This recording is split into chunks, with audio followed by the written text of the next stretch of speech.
আমি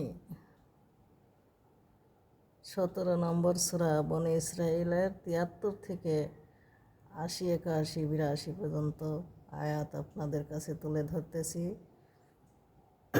এখানে আমার মহান আল্লাহ পাক রব্বুল আলামিন আমাদের প্রিয় রাসূলের মাধ্যমে, ওহীর মাধ্যমে জানাইতেছেন যে কোরআনে এক কথায় একটি আয়াতেই 5 ওয়াক্ত নামাজের বিবরণ নাজিল করিয়াছেন।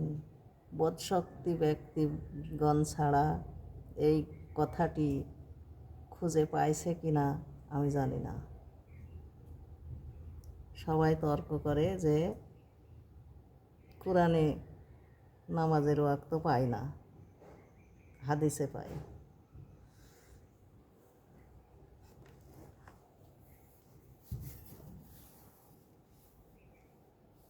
আপনাদের কাছে আমার অনুরোধ যে এই কথাগুলো আপনারা বিশ্লেষণ করে দেখবেন আর প্রত্যক্ষ করিবেন। আমাদের আল্লাহ পাক রাসূলকে বলছেন, আমি তোমার প্রতি যাহা প্রত্যাদেশ করিয়াছি, প্রত্যাদেশ মানে খুবই গভীর। প্রত্যাদেশ মানেই তার প্রতি ওহী নাজিল হচ্ছেন। আল্লাহ পাক তাই রাসূলকে সতর্কবাণী দিচ্ছেন যে আমি তোমার প্রতি যাহা প্রত্যাদেশ করিয়াছি তাহা হইতে উহারা পদক্ষণ ঘটাইবার চেষ্টা প্রায় চূড়ান্ত করিয়াছিল, যাহাতে তুমি আমার সম্বন্ধে উহার বিপরীত মিথ্যা উদ্ভাবন করো, তবেই উহারা অবশ্যই তোমাকে বন্ধুরূপে গ্রহণ করিত। আল্লাহর প্রত্যাদেশ ওহী থেকে যদি সে বিরত থাকত, মিথ্যা কিছু কথা বলতো, ওদের সাথে ওরা যা করে তাই করতো, আল্লাহর কথা অমান্য করে তারা তাদের বন্ধু হইতো। তাই বোঝাচ্ছেন আল্লাহ পাক এই আয়াতে। তার নিচের আয়াত 74 নম্বর, আমি তোমাকে অবিচালিত না রাখিলে আল্লাহই অবিচালিত রাখেন। সুবহান আল্লাহ। তাছাড়া রাসূলের কোনো ক্ষমতা নাই, আমাদের কোনো ক্ষমতা নাই। আল্লাহ পাক রাসূলকে বোঝাচ্ছেন এই আয়াতে, আমি তোমাকে অবিচালিত না রাখিলে তুমি উহাদের দিকে প্রায় কিছুটা ঝুঁকিয়া পড়িতে। মানুষের বিভ্রান্তিত মানুষ যখন পড়ে অবশ্যই কিছুটা পড়ে যায়। তাই আল্লাহই রাখছেন যাহাকে সৎপথে, সেই আছেন। সুবহান আল্লাহ। তাহা হইলে অবশ্যই তোমাকে ইহজীবনে দ্বিগুণ ও পরজীবনে দ্বিগুণ শাস্তি আস্বাদন করাইতাম। আল্লাহ পাক সতর্ক করছেন রাসূলকে, যদি তুমি ওদের মতো মিথ্যা কিছু আল্লাহর নামে বলতে, রচনা করিতে কিংবা মানুষকে শোনাইতে, প্রচার করিতে, তাহলে আমি তোমাকে ইহজীবনেও দ্বিগুণ শাস্তি, পরজীবনেও দ্বিগুণ শাস্তি আস্বাদন করাইতাম, মানে স্বাদ গ্রহণ করাইতেন। সুবহান আল্লাহ। আল্লাহ যে এটা করেন নাই, আমাদের রাসূলের প্রতি দয়া করিয়াছেন। সুবহান আল্লাহ, আলহামদুলিল্লাহ। তখন আমার বিরুদ্ধে তোমার জন্য কোনো সাহায্যকারী পাইতে না। আল্লাহর বিরুদ্ধে কেউ কোনো সাহায্যকারী পাইবে না। উহারা তোমাকে দেশ হইতে উৎখাত করিবার চূড়ান্ত চেষ্টা করিয়াছিল, তোমাকে সেথা হইতে বহিষ্কার করিবার জন্য।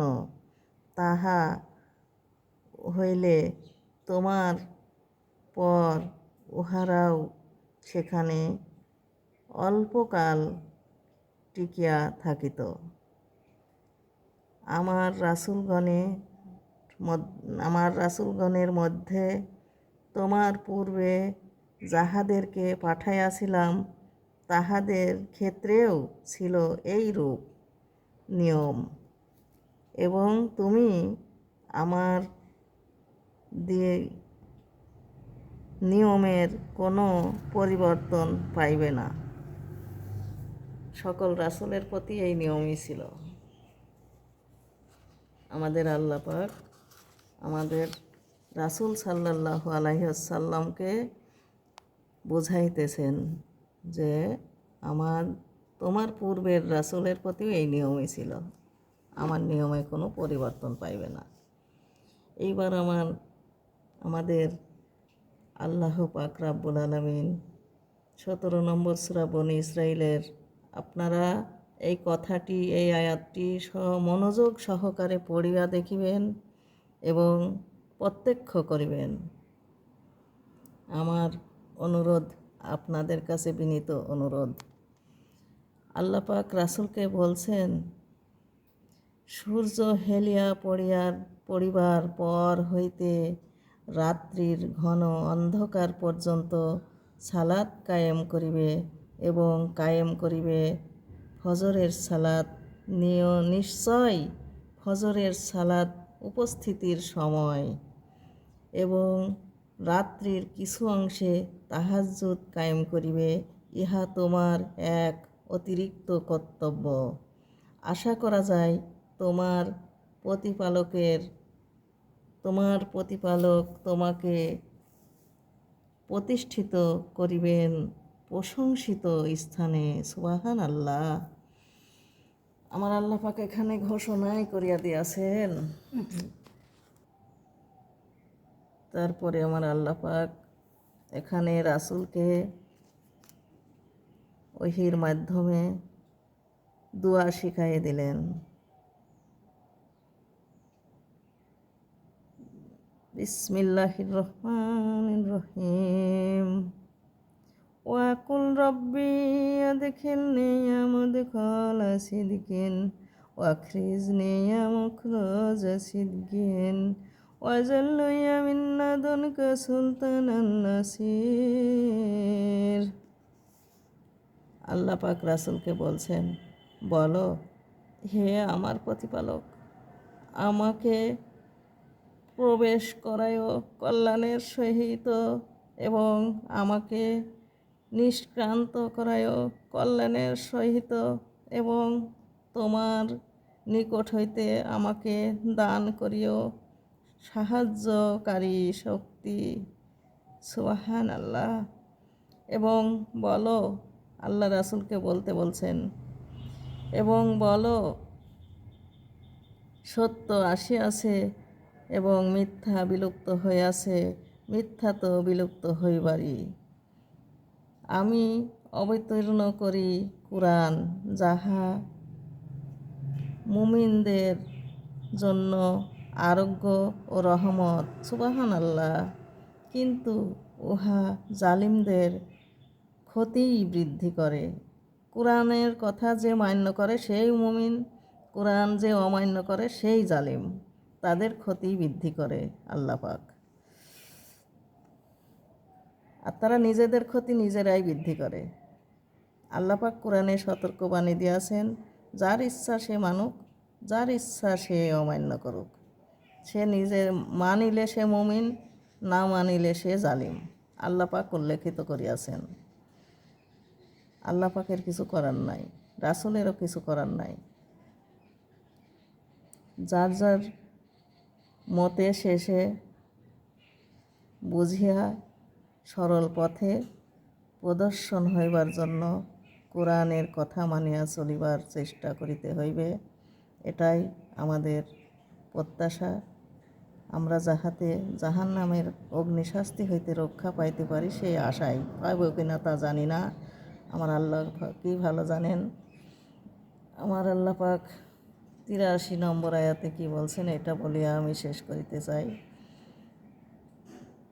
আল্লাহ পাক বলছেন, আমি যখন মানুষের প্রতি অনুগ্রহ করি তখন সে মুখ ফিরাইয়া নেয় ও দূরে সরিয়া পড়ে এবং তাহাকে অনিষ্ট স্পর্শ করিলে সে একেবারে হতাশ হইয়া পড়ে।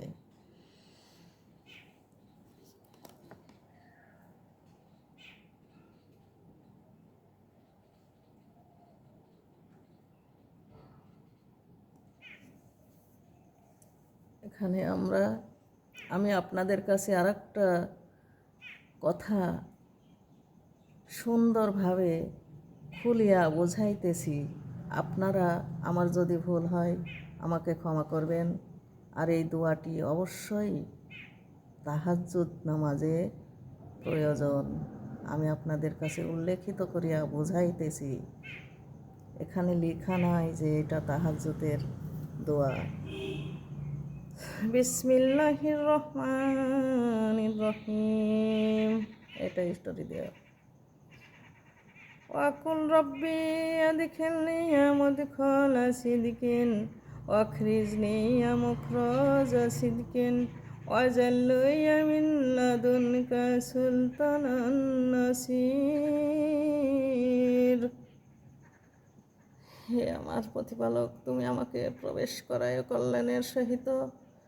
হে আমার প্রতিপালক, তুমি আমাকে নিষ্ক্রান্ত করায় কল্যাণের সহিত এবং আমাকে দান করিও তোমার নিকট হইতে সাহায্যকারী শক্তি।